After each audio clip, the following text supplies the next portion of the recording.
Well ke kwezo sifundo bezifunda sizawuncokola ngazo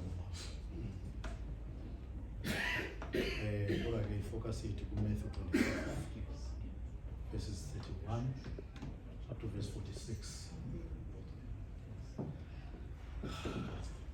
Abantu abaphangela esikhothi nabantu abazi-judge abakhoyo phakathi kwethu bawazi kakuhle lo mcimbi we-judgment. Ukuba yintoni i-judgment? Bawazi ngcono nakunam mntakwethu. Bawazi bhetele yintoni i-judgment. Mna ndi-abasa kulo mcimbi weBhayibhile.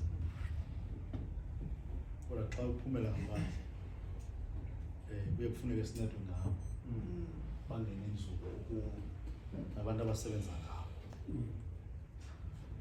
Kodwa omnye umbhali endiye ndamkoba ekuthiwa ngu-Enger, uMary Enger, enye ii-commentaries ezincedisana neBhayibhile.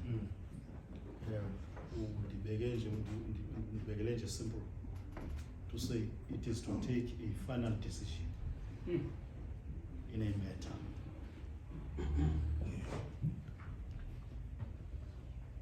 Kunye ne-law, umthetho. Ngamanye amazwi ukuthi kuba kukho umthetho kuhanjwe uyofikelela xa kufuneka kuyiswe judgment, i-final decision. Utsho ke u-Enger. Now, in the context of the Bible, ndicela sivumelane ngoba siyavumelana kwinto ethi i-theologians ziyavumelana into yoba iBhayibhile le eyethu njengamakholwa kufuneka ukuze siyi-understande sinamathele kakhulu kulaa nto esithi apha njengama-methodi i-doctrine of faith, ukholo. Kuba ukubhalwa kwayo yayingabhalwanga ibheyiswe kuthi njengamaKristu. Sikunye boba yabhalwa ngabo babeyibhala ngaphambili, kodwa ingabhalelwa specifically i-Christians. Sivana baba.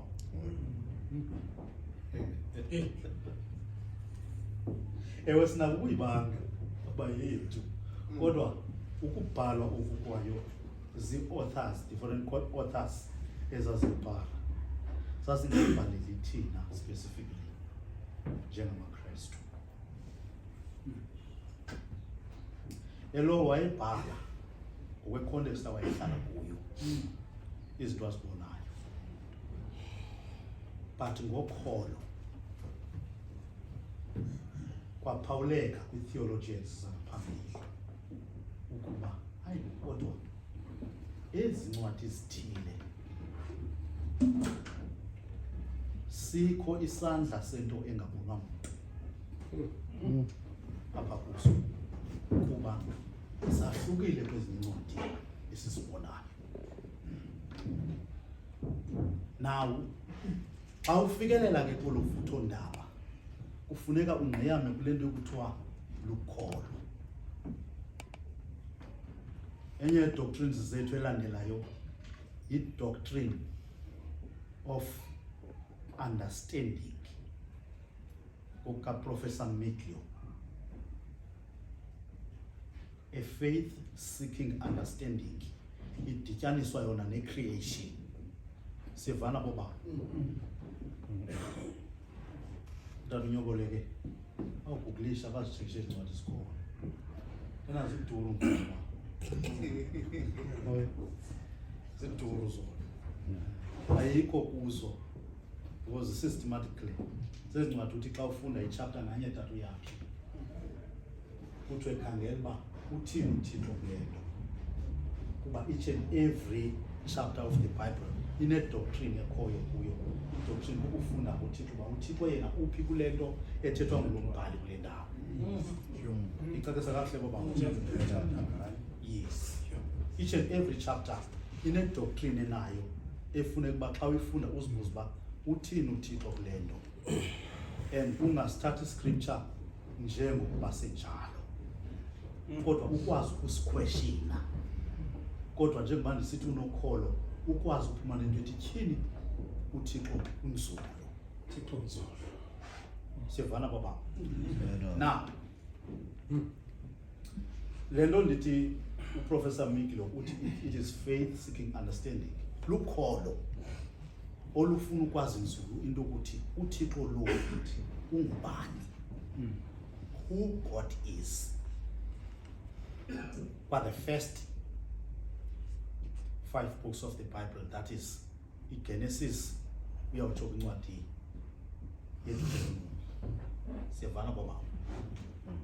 and therefore wawufikelela la ndithi ungubani uThixo ufika ke ngoku ungakwazi ukumcalula nokumtolika uThixo ngokupheleleyo. Uthi ke uprofessor Mikio kwa before creation uThixo was planned everything. Yonke into yacwangciswa. Sivana baba. Yonke into esibonayo ayisuka ngayabakho.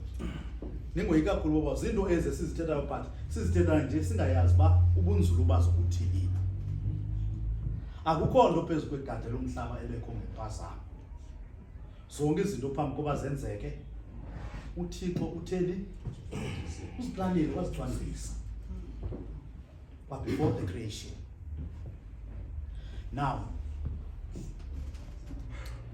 utata usifunde lapha kwiGenesis chapter 2 ekwenziweni kwezinto zonke zabekwa apha zaselubala futhi uThixo wamane sithi kulungile kuzo zonke izinto azicwangcisileyo wasibeka wathi kulungile wasikelela saba izinto ezinhle ezilungileyo. Nazicwangciswa zonke ezi zinto kukho pha into ekuthiwa i-free will.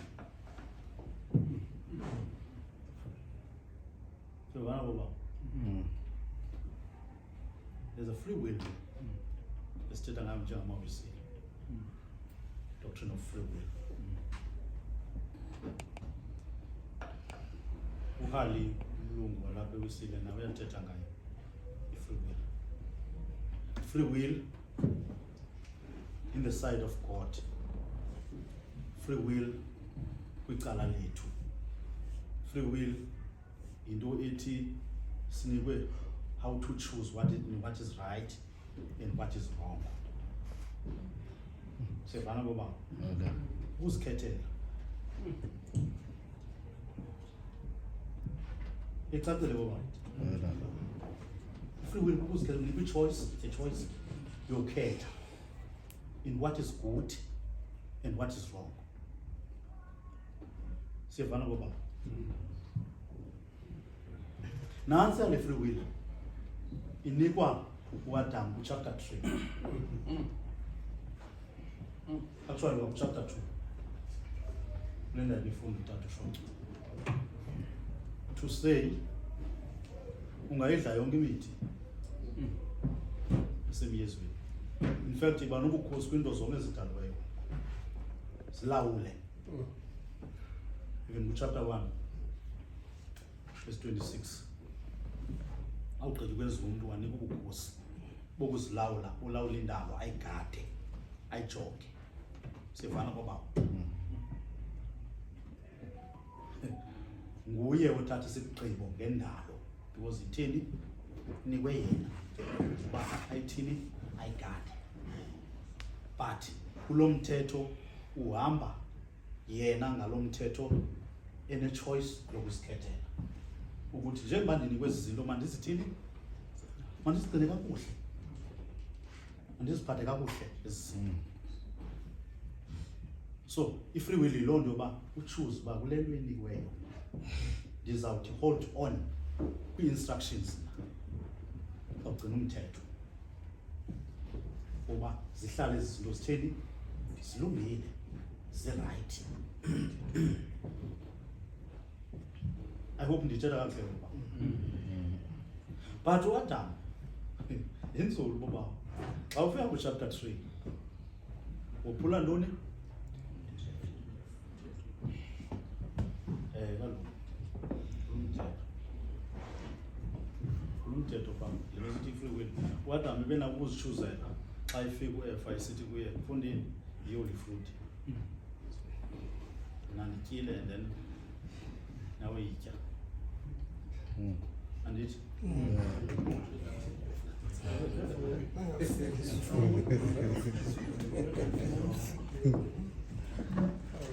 how to choose what is right.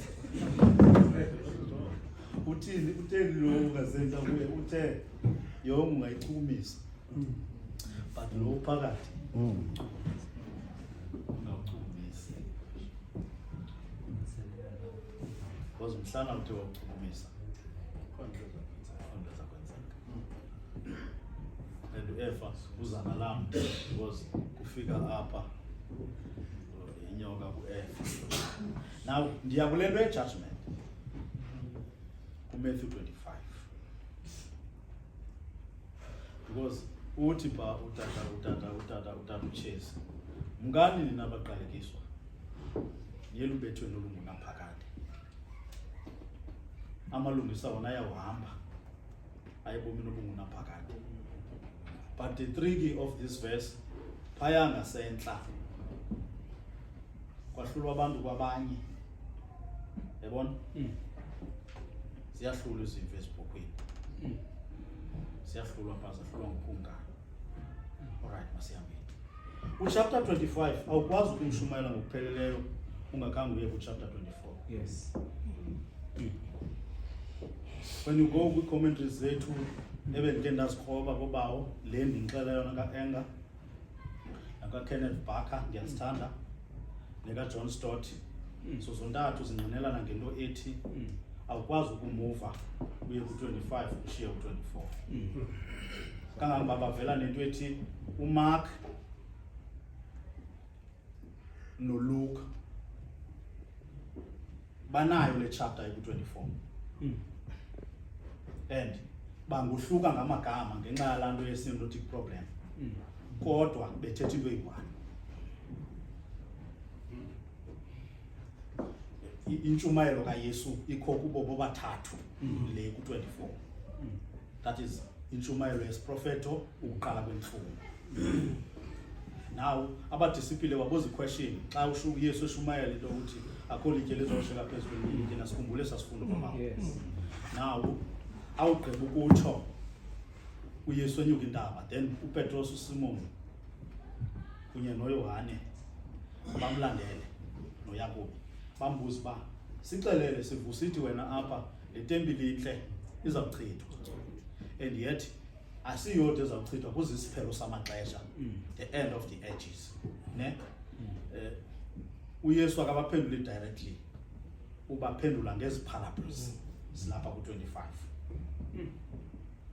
andithi uYesu ushumayele ecaweni athi awugqiba ushumayele ecaweni waphuma ezi zaqonda hey le sermon kaYesu yanamhlanje isenzakalisile isenza singakwazi uzona ayisizulisa once athi nje akukho litye lihleli phezu kwelinye litye lingazosiso and kukho isiphelo samaxesha isizayo le ndithetha ke ndithi qho sithetha kumane kuvela ingqiqo kuthixo that is idoctrine ethile uthetha ngento sithi eschatology ntaniyobole eschatology means the future okanye the end of things isiphelo samaxesha.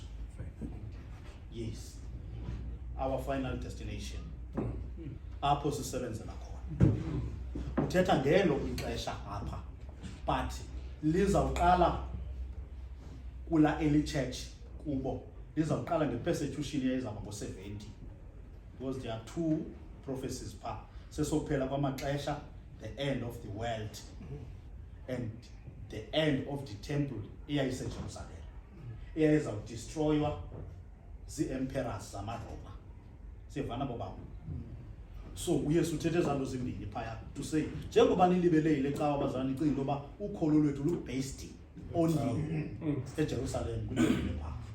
Remember that le tempile intshaba zenu amaroma zizawuphinda ziyidistract and therefore kufuneka nimise intloko zenu because ukholo lwenu alikho based kule nto, lu-based kuthixo kuthini nenze right nina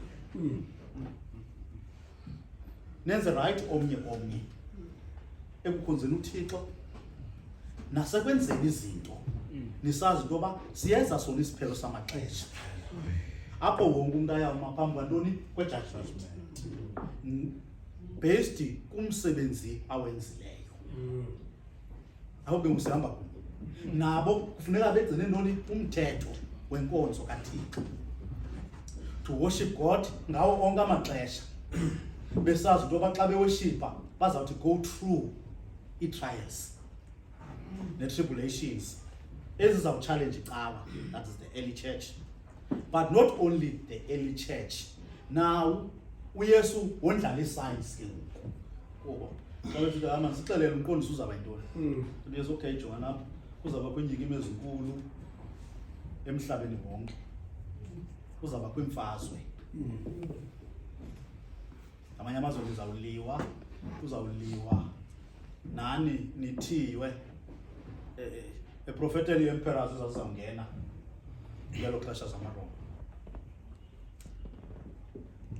unikrobisa nje ngeli xesha lalinzima thina sikhonza kamandi ngoba ngoku thina ngoku se-right mhlawumbi kuthi ngoku ezona emperors ezintathu ezibalulwa ngokhohlekala zezi sizithandayo tata uyaphi tata uMcoyana kuthiwe yayinguNero ibe ngulo mfo uDomitian but wena wayewes uDiocletian because uDiocletian after these two ungene yena wathi amaKristu wonke makalahle iscriptures ezi iBhayibhile obonwe iphethe iBhayibhile mabulawa baxoxa nayo ixesha likaDiocletian elixesha lenjalo early church. So uDiocletian wayengadlali yena nomuntu ophethe iBhayibhile, wayengamfuni nombona umuntu ophethe iBhayibhile. Hence kwazaleka abantu ekuthiwa si-Ebionites. Ebionites engabantu abazihlala phaa emahlathini neeBhayibhile zabo baxolela ubaleka nazo. Bathi xa befika emahlathini bathi noba Thixo sikule meko kodwa wena usenguThixo.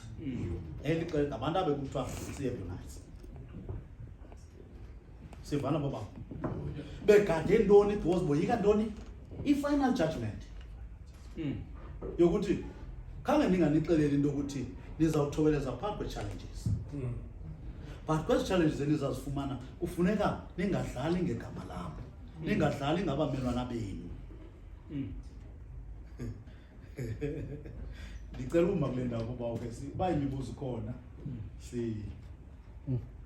siyithathe ndizoqhuba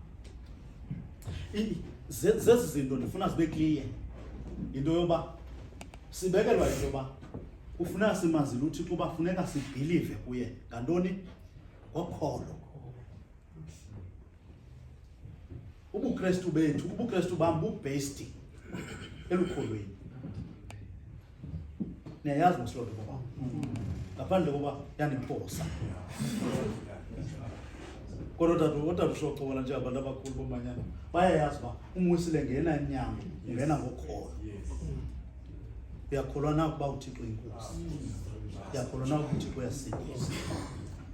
So apha ku-25 kuphendulwa loo nto ngee-parables uba injani icawa, zintoni izinto icawa ethobeleza kuzo, ezawuthobeleza kuzo ngoka-24.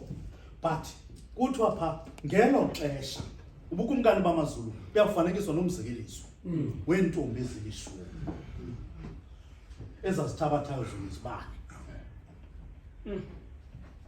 Uqala phaa uphendule uba icawa ifanele ushayipheka ibe njani. Ngelo xesha ubukumkani bamazulu buyawufanekiswa nomzekeliso weentombi ezilishumi.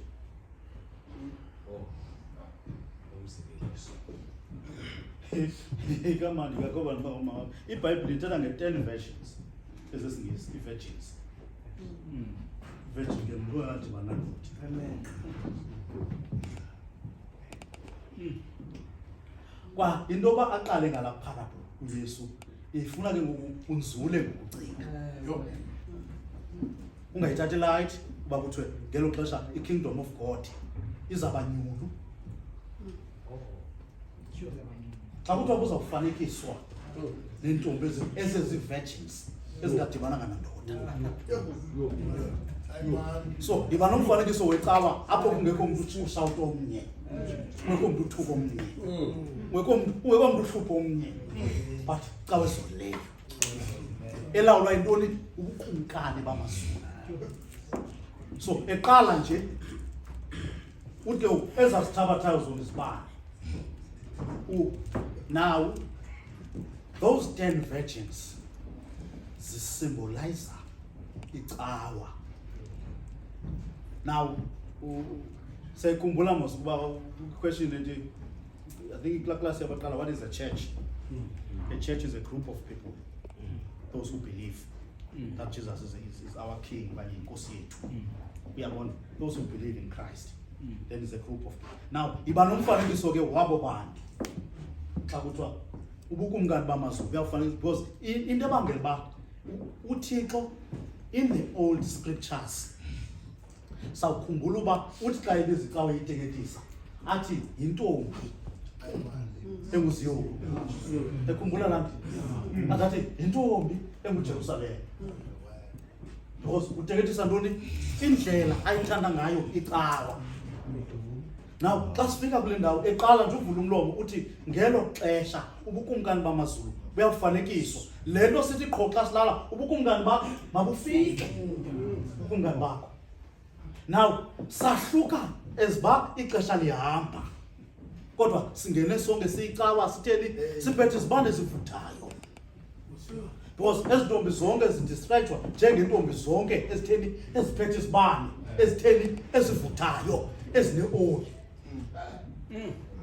Iphela i-oli eluhambeni bobaba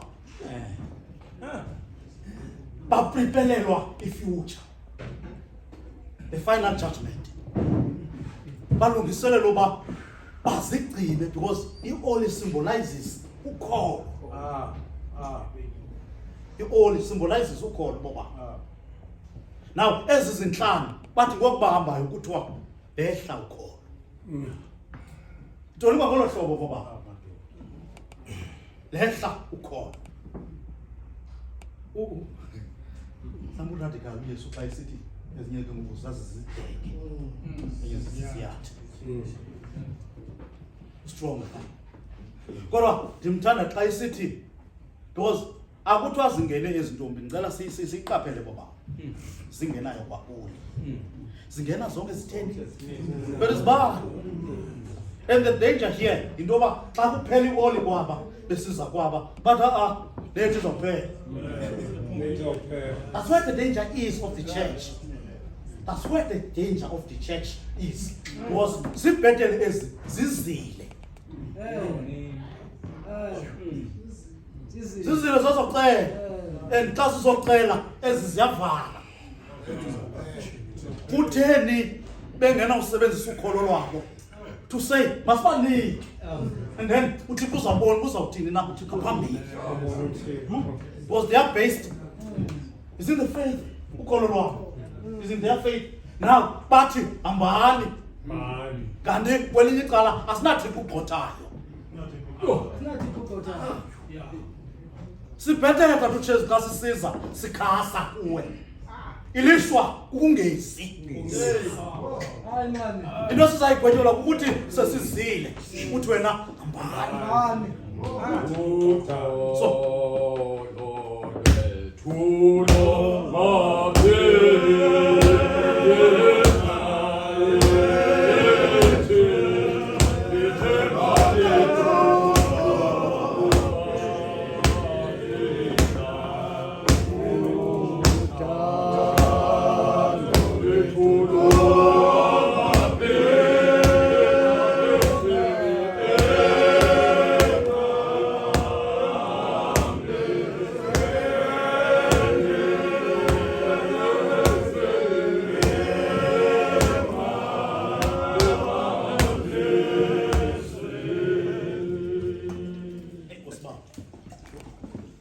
So silinde icawa ngokholo loba sithi xa lusifa olanyama olwabanye ukholo sikhangele indlela yoluvuseleka.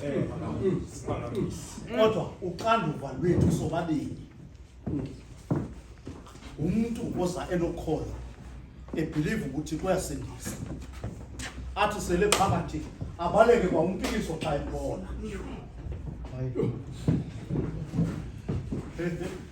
The doctrine of free will ithini pha uchoose uthini ubaleka endaweni okwenza into right eze kulo muntu anikwe into yoba amlidishe athi awufika athi yabonini ukholo lwam luyehla ngicela ulinyuse ndithi ke mna kulungile yiza sinazikhathalele zonyusa ukholo kodwa endaweni into yoba sisondele into uyabaleka utheke utata uJesu xa ethetha apha phofu engashwabuleli mntu esithi kodwa umntu ubetho olungunaphakade uyasikhethela ngokungezi azothi siyacima isibane ili phakathi isimbolo esibini esimbolize i-kingdom of God kuthiwa sasilinde bani umyeni akhona umyeni. It's a parable. And the parable that presents the church. Umyeni uYesu icawe elinde uYesu. Second coming of Christ. Matthew 25 uthetha nge-second coming of Christ. Umhla umgwebo xa isisa ezogweba sitsho kundiyakholwa tata unyobona sithi wotha uze uzogweba abahleliyo nabafileyo. So kupresentwa loo nto pha kuchapter 1 up to chapter 10 kuMatthew 25 kuverse 1. Now udlule uye kwiparable yetalents lo myeni abamlindileyo kuthiwa kwathi phakathi kobusuku. Once kube kwixesha kwathi phakathi kobusuku phakathi naphakathi according to their context imithandazo zabo imithathu le nto kwenfaswazi into yoba xa ungumKrestu uthandaza xa ulala nasebusuku uthandaza uvuke ngoba uvuke ukekela ngecala uthi nje ndiseko ndingowakho nasekuseni uthi xa uphuma uphangela udrive imoto yakho kwiziphithiphithi selikapa uthi ndisenguyeni ndingowakho because silinde bani yena funeka afike esitheni simlinde ngokuthetha ngokuhamba nangezenzo kuthi nakubamelwane bethu engeyonkonzo yakushumayela kuphela eyinkonzo yokolula isandla apho sinakukolula khona eyinkonzo yoba sithi ngedate ethile siyavela etrongweni eyinkonzo yokuthi ngedate ethile sicela uyangena esibhedlele funa ke senza swa idemocracy because izo zinto zavala funeka ustruggle uze uyovela awuthi mabakhutshwe xa uyovela uyothi nje inhliziyo zabo mazibeke umdali mabasuke kubeni baba bekutsotsi. Now kwenziwe iparable yetalent zonke ezi parable zithetha into eyi-one uaddresswe icawa nokuthi abantu abakuyo mabahlale njani bengamaKrestu enza ntoni ukulungisa. Now xa ufika apha ku-31 ndiyaleqe ngokuba undenzela uba singalibasaki kakhulu. Xa ufika apha ku-31 iyahluka le parable. uYesu uvela njengejaji usiphathele uMateyu uYesu apha oza kuthi njengejaji. Uxolo mfundisi khona indaweni endiqonda efuna ukulanduka ukubuza ngayo phakathi kwentombi eziyinqodi neziziyada. At some point ikhona indawo ethi zonke zalala ebuthongweni ekulindeni ubuthongo. Isixelela ntoni mhlawumbi le nto yokuba kwezi zinqondi za-affectwa nayo bubuthongo like zonke equally kukho indawo apha bazinqondi kuzo nezi ziyada zonke zange zi-escape ubuthongo. Bendicela nje usikrobise nje apha ebuthongweni because kukho nendawo ethi xa phaphani ke ngoko uba ningalazi ixesha. Ndiskipile ndithe nje ndibalekile ndathi nje kukho ixesha. Inkosi Hlubi, Inkosi ndiyafuna sincedisane ke kule nto benditshilo kancane kodwa ndicela ukuthi njengoba benditshilo ndathi singena sonke siphethe izibane lufa ukholo apha endleleni bona ubuthongo yile nto funeke singalali kuba ubuthongo bona njengabantu bokholo usifumana ngokufanayo because singabantu abahamba endleleni but balala belindile because ithi nyani rhade kwathi phakathi kobusuku at the middle of the night belele kwabakho ke ngoku umelezo usithi nangu liye lisisa umani nimkhawulele iyatshintsha ithi zathi ezo bezilungile isho la vesi ithi zathi ezo bezilungile saphuma samkhawulela ezo bezilindile zathi ezo bezilindile saphuma samkhawulela ziyakhawulela umyena ndithi ithi asivukanga kunye kadebe ngokwale ndawo because ithi ke ngoku xa sihamba nayo ithi sangena nayo emsithweni lavuca ithi ezi asisukanga zakhala ithi zithi kamva ithi zithi kamva zizomqonqoza zithi kamva ezi bezilungile boba lulungiselelwa nganeno kwencwaba ukulinda kwethu uYesu so ubuthongo obu yinto esifumanayo kodwa into ebalulekileyo bakufika into ethi xa singena kuthiwe noba ubizo lwakho lunephupha kodwa apha ephupheni vuka ndisithele ne apha ephupheni yothuka sulala undolala vuka le nto itolika ukuthi kukulala okuthile rhadebe ukuthi usemlindweni but ukuhilise uyilizele le nto othi kuyo otherwise isymbolize into ethi uzawufika uYesu phakathi kobusuku singekho ready ku-emphasizwa apha kukhuthazwa into yoba masihlale silindile ngoba ithi le nto ithetha uthi ke ngoku xa ibaphendula enqomoza azambani nazi ke ngoku ndinganazi nje hlala nto eqwa olapha phana uthi ndithi qwa ndithi qwa njani ngoba ungakwazi ukohlula imini nexesha unyana womntu ayawufika ngalo that is uYesu kodwa ngoku ingozi yazi uba yintoni u-24 sibeke with-signs that's the danger u-24 sibeke with-signs intoba xa lithe nabona imfazwe namarhe emfazwe xa lithe nabona intlanga zivukelana these are signs zoba unyana womntu uyeza xa uthe umhlaba wanyikima ulwandle lakhupha i-earthquakes sezebantwini yazini uba unyana womntu uyasondela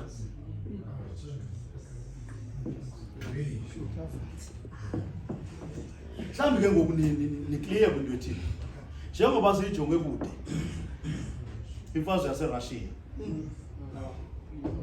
iyasichaphazela those abangabhiliviyo they don't understand about these are signs abanye kweli lethu icala bathi hayi into ekude we continue ne-corruption yethu nezinto zethu esizenzayo we continue to do wrong instead of doing right. I hope I'm talking about the attack because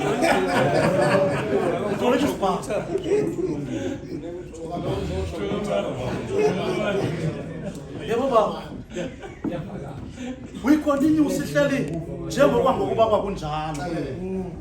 Instead we continue singena deeper kwizinto eziro.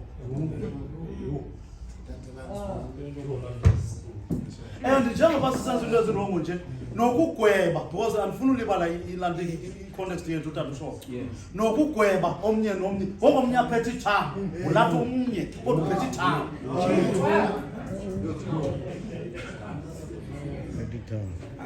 Ngicela omnye quickly baba uTato uYohana sifundele iRomans chapter 2 verses 1 up to 5. Chapter 2 verse 1 up to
wabaseRoma isahluko sesibini sithabatha ufunda kuvesi yokuqala sithinte ivesi yesihlanu isihluko sendaba sithi amayuda nawo anetyala.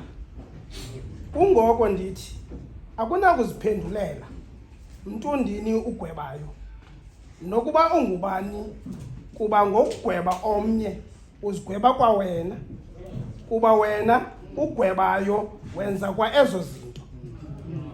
Siyazi ke ukuba isigwebo sikaThixo siwa ngokwenyaniso phezu kwabo bazenzayo izinto ezinjalo. Ucinga nake ntundini ugweba abo bazenzayo izinto ezinjalo uba usenza kwazona nawe ukuthi uyakusisaba na wena isigwebo sikaThixo, okanye uyabudela na ubutyebi bobubele bakhe nonyamezelo nokuzeka kade umsindo, ungazi ukuba ububele bukaThixo bukusa enguqukweni. Ke uthi ngokuba lukhuni kwakho nenhliziyo yakho engenanguquko uziqwebele ingqumbo ngemini yengqumbo nokutyhilwa komgwebo onobulungisa kaThixo. Elelizwi lenkosi, Nkosi mayisike lifunda kwakhe. so sikulongqabi kodwa umgwebo uyeza oyinene. Umgwebo oyinene wona uyeza. Nee-signs ezibendibala zona ziyawuxela uba uyeza. Abanye bethu bade baphuluke ngokuthuka bathi ayisokufikile. Bathi sokufikile. Basofikile awukafiki but sikwi-signs. Kanti ndithetha kwenye indawo ndathi kulaa ntshumayelo esasiprofetha kukho into ethi phaa endiqonda uba sonke besiyilibele ngexesha leCOVID.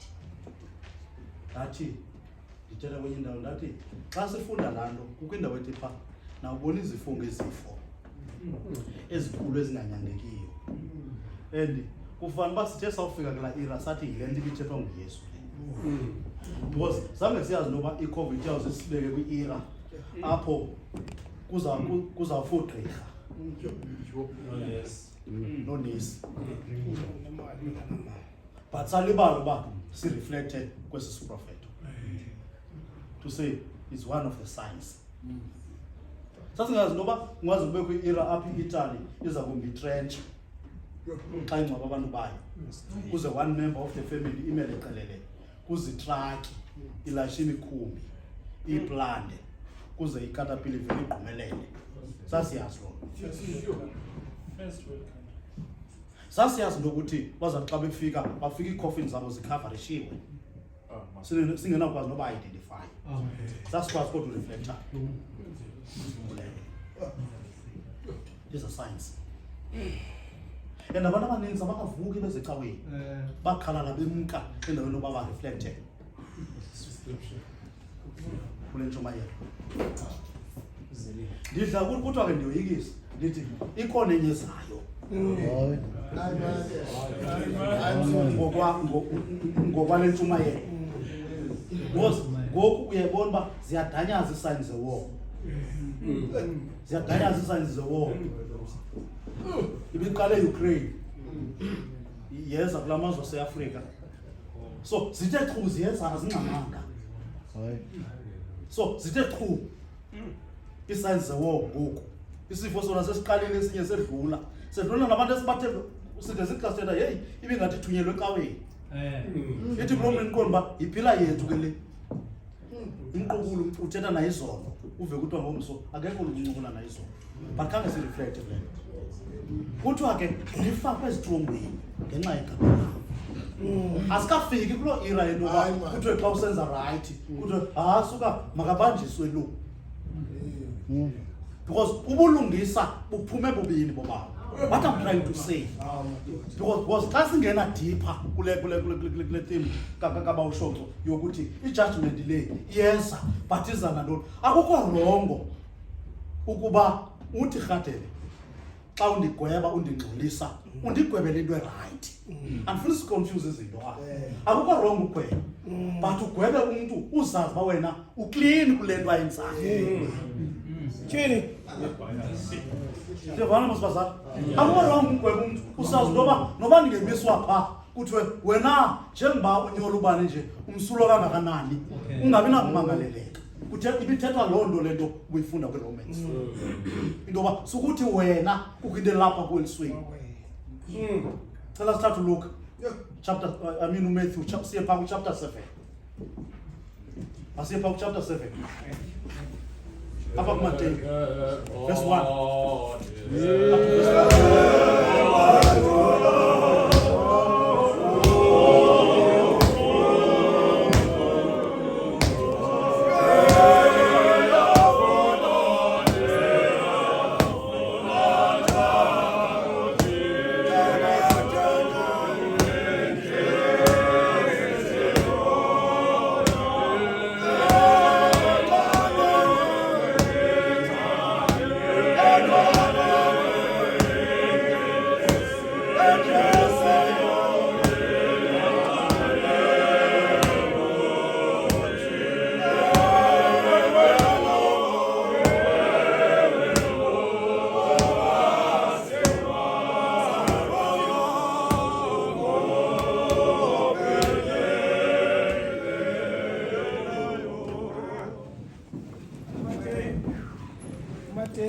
Sahluko sesixhenxe sithi abantu ufunda kuvesi yokuqala yoma kuvesi yesihlanu isihloko ndaba sithi ukungagwebi abanye musani ukugweba ukuze ningagwetywa kuba ngogwebo enigweba ngalo niyakugwetywa kwangalo nani nangomlinganiselo enilinganisela abanye ngawo niyakulinganiselwa kwangawo nani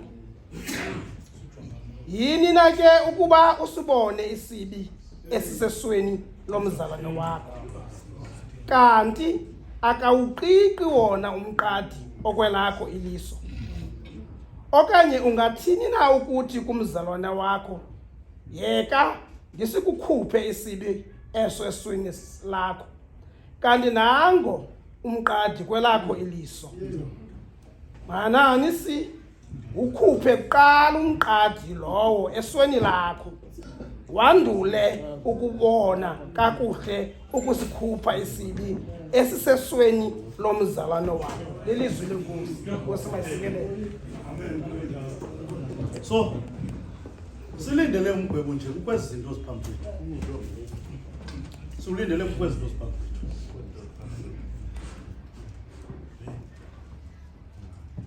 kunzima ukukonfronta ugovernment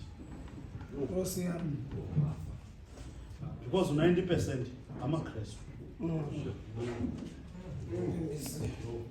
So asikwazi ukuthi kuye wrong. Because 90% sit abapha.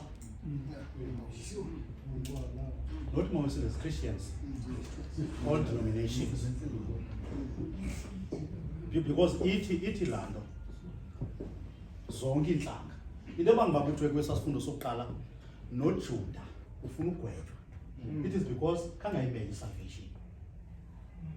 Hence in the book of Romans, salvation is for all nations. uJuda wohlulakele ukuba agcine umthetho omkhulu wothando abonyulwa. Because we need to know the history of Israel. Israel siyayazi mos bawunyulwe njani, and I remember dithethe kaninzi ke kolumanyana ngoba usindiso luza ngoIsrael, the Jew nation. Now boyisakela ukuba sisibane kwezinye inhlanga ndithi how to choose what is good and what is wrong. Boyisakela, remember makabonga uThixo. Amen. uThixo umgwebo wakhe oqala bobaba wenza eGomora naseSodom. Nakhumbula mos basinda bani? Basinda uLot yedwa, basinda uLot. Basuke eGomora naseSodom kwi-new generation. After generation yaseSodom naseGomora ibe generation kaNoah. You remember bobaba? What was happened? Bantwilisela. Basinda bani? Noah yedwa. In fact, wagweba nezilwanyana. Exactly. Bagweba kwanto. Into abangibagwebe enkosi kade, into abangibagwebe nezilwanyana. It is because into eyayenziwe ngumuntu eDen, it affected the whole creation. Because according to Professor Kuyper, uthi xa i-ajuisha lanto athi wathi abona wafuneka ayo-affect creation njani. Kamagqabi emithini bizimele waqala uba kwii-seasons bezingekho. Okay. Yantshula imithi because i-creation iyachaphazeleka.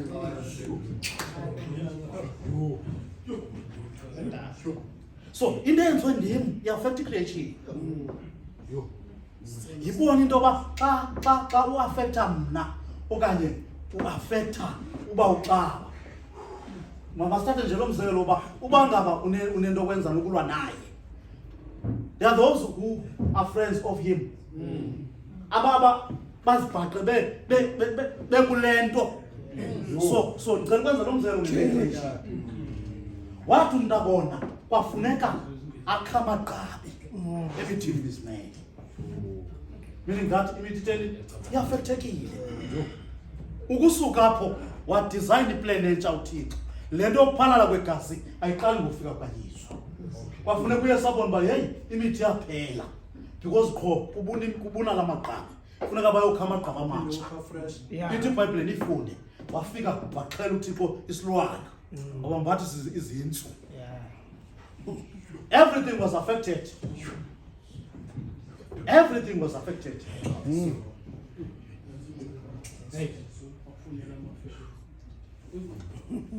Ngexesha likaNoah sagwetya izilwanyana because nazo ziaffected ngenxa yomntu. Now ndifuna kureha. Ndifuna kureha. Ufuna ureha. So if bobaba andiyazi namba sayenza njani, bandicela nje ukuthi xa ndigqitha siyaqaphela uba akukho nto enasidima ngoku. Cela ndibeka ngolo hlobo. Yonke into ekhoyo ngoku ingathi zinto zenziwa ngabantu basemzini. Yonke ingathi ifake xa ujongile. If you go to kwa-health, akusekho umuntu ukwazi uxolo onesi abakhona. Akusekho umuntu ukwazi urata mntu. Ubufika esibhedlela ufika bediniwe. Ezinye iifamily zithe zibathatha abantu baso zibahlambe ngokwazi. Because i-calling kwa-health yaphela. Bemka abantu ababeyinonele i-calling umntu ukuthi siselubizweni apha. uThixo uzasawuphendula ngomhla wokugqibela. Because xa uthetha ngo-health, laa nto ilinkwa nalamantombazana amabini ayese-Labour Ward e-Egypt. You see? Athi kumngane babulaleni abafana athi thina siyamoyika uThixo asicinge. Uthixo waba bantu ustrong. Sidinga ke bahelp inesi ezinjalo ezithi xa engena umuntu ethuthunjelwa sithi siyamoyika uThixo. Ifemeli idiqola liyamhlamba imtyise ngokwayo. Because asekho lona sidima. These are signs. If you go to amapolisa ngixolele baba.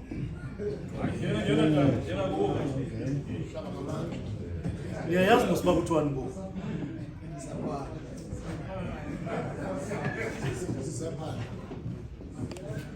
If you come to the church,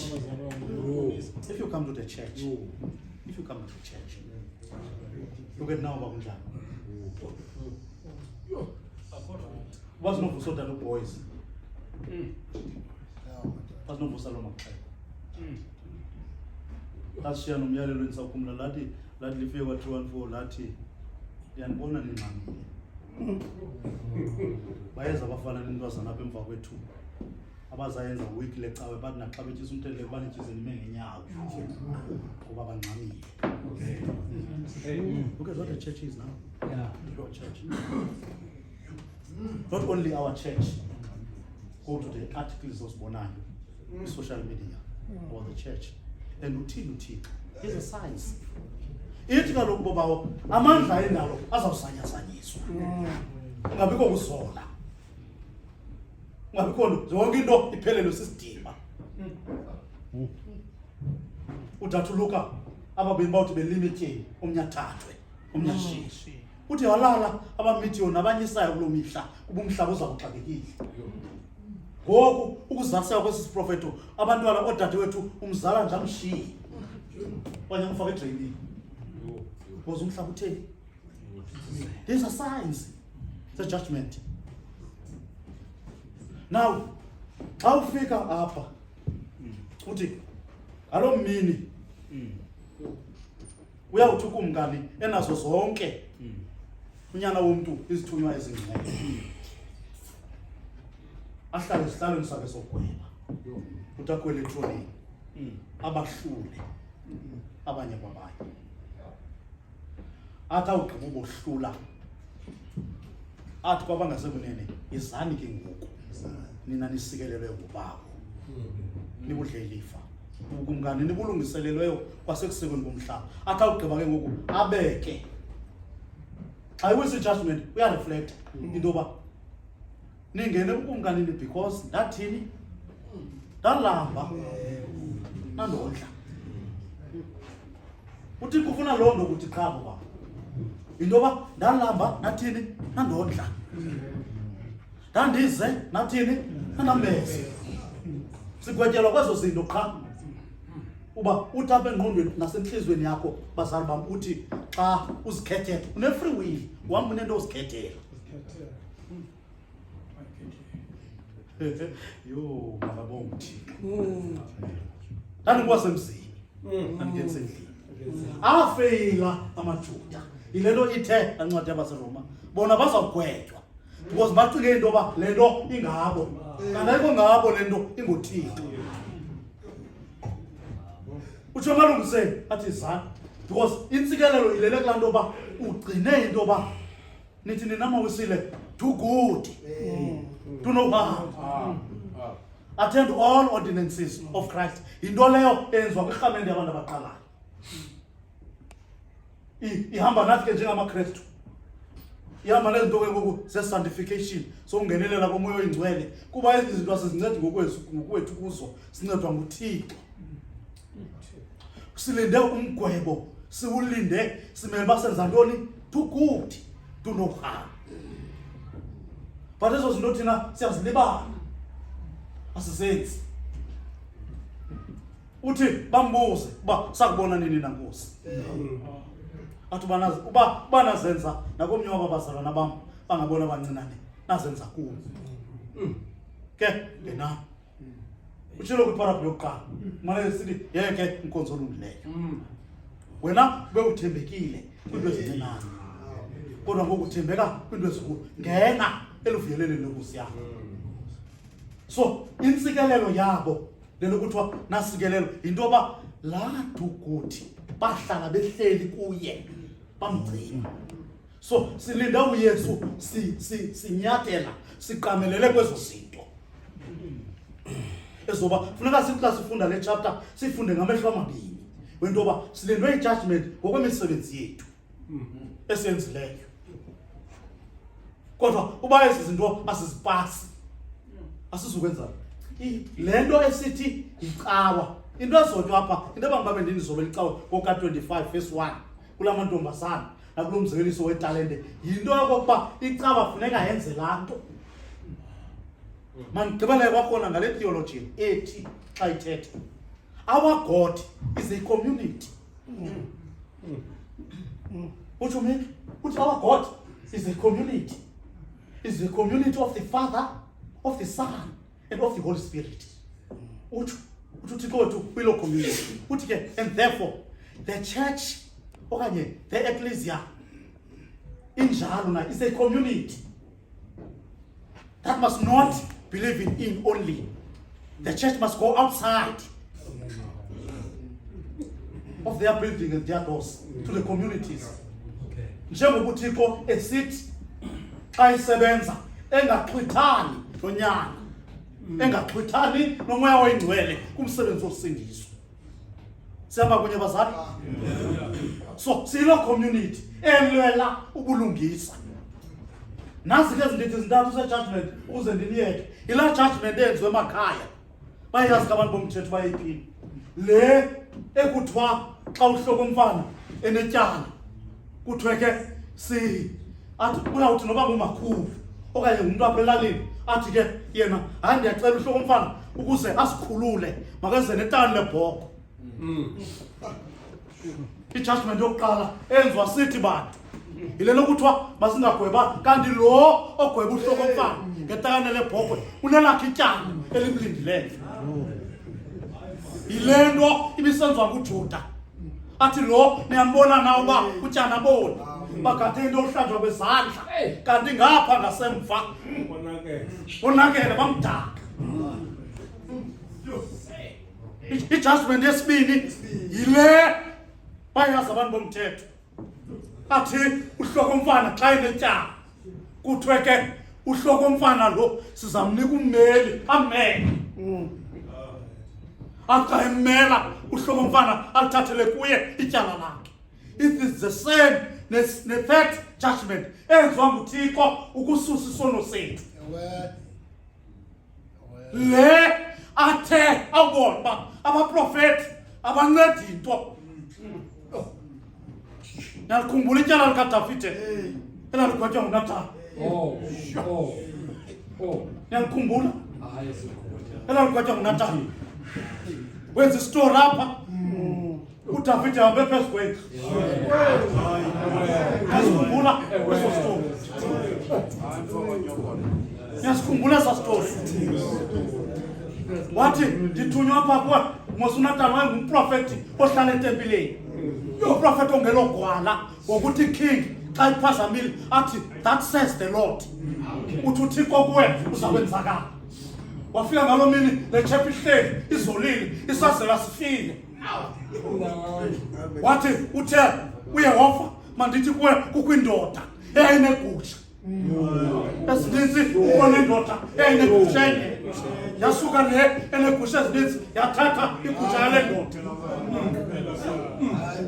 Ndiyamcela uThixo ndingangeni kuloo trap. Ndiyamcenga uThixo ubilizwe lonakele ndingangeni kuloo trap. Uthi loo ndoda uapply umthetho angakwazi uaplya kuye. Uthi loo ndoda imele ukhutshelwa ngaphandle kobusi. Uapply imithetho yakwaJuda. Yile lokuthiwa naye uJuda kumele kugwetywe. Uthi igityiselwe ide ife. Uthi xa ibuya lo profethi loo ndoda nguwe umkakhe.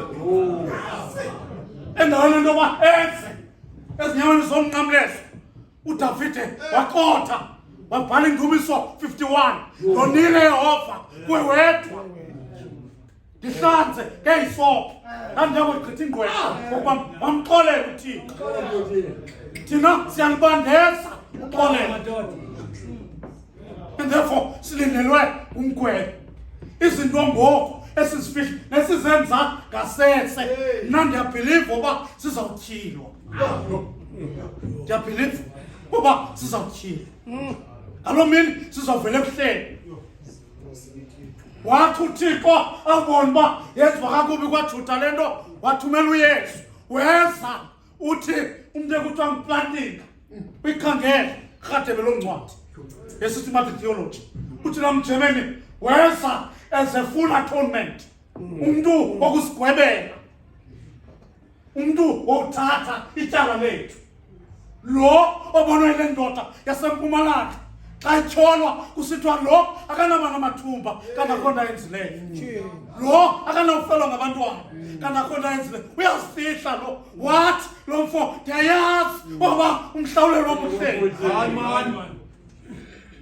ngoba uyayazi uba at the day right ye-judgment apho uThixo azawutyhila zonke izinto uzawumhlamleli ahlawule ityala lakhe. A full atonement. Le ezayo athi uYohane, uyabona uyeza uza namafu onke amehlo azambona naba bamhlabani azambona. So ndicela ukuthi ke bobabo, ndicela ukuthi kuni hambani ngale ndlela umntu right ahamba ngayo. Hambani bobabo, masambeni nomanyano lwethu, singadinwa kukwenza okulungileyo, singadinwa kukuchasana. Asizungabikho ii-signs ezizawuxa senzeka zisinyathele, kodwa singayilahli inkosi, ngoba uzawufika umgwebo. Uzaxa ufika azahleka amazwi ombhali uJohane athi xa ethetha ndabona intloli emhlophe enkulu emazulwini, othe umhlaba nolwandle nento ezikuzo zasaba ebusweni bakhe. Asafunyanelwa ndawo ezo zinto. Ifunde Revelations chapter 20. Uthi zesaba ebusweni bakhe. Emva koko ndababona abakhulu, abancinci, abafileyo nabadala bemi phambi kwetroni. Sizawuvuka baba, savuka baba, savuka simgwebeni, savuka siye emgwebeni. Kuzawuxhomekeka uba esisenza ntoni. Makasincede uThixo. Uthi savulwa incwadi. Utsho lo mbhali uthi savulwa incwadi. Uthi savulwa incwadi. Wathi kwavulwa nenye enye yobomi. Kwavulwa nenye enye yobomi. Afuna amagama.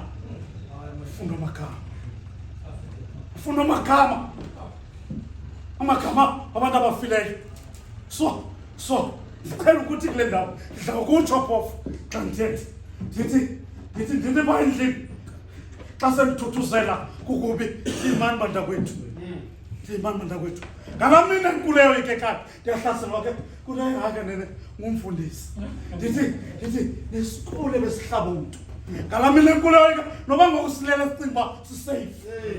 Asikho safe because i-scriptures zithi asizubakuphangela abanele ukufa, ngoba uthi xa ifika phambi koba fike kule ndawo uthi ndabona abafileyo abakhulu elabafileyo labakhupha abafileyo abakhona bema phambi komgwebi. Savulwa incwadi, bagwetywa elowo ngokwemisebenzi yazo, ngokubhaliweyo esincwadini eso. So yigade ingelosi yakho.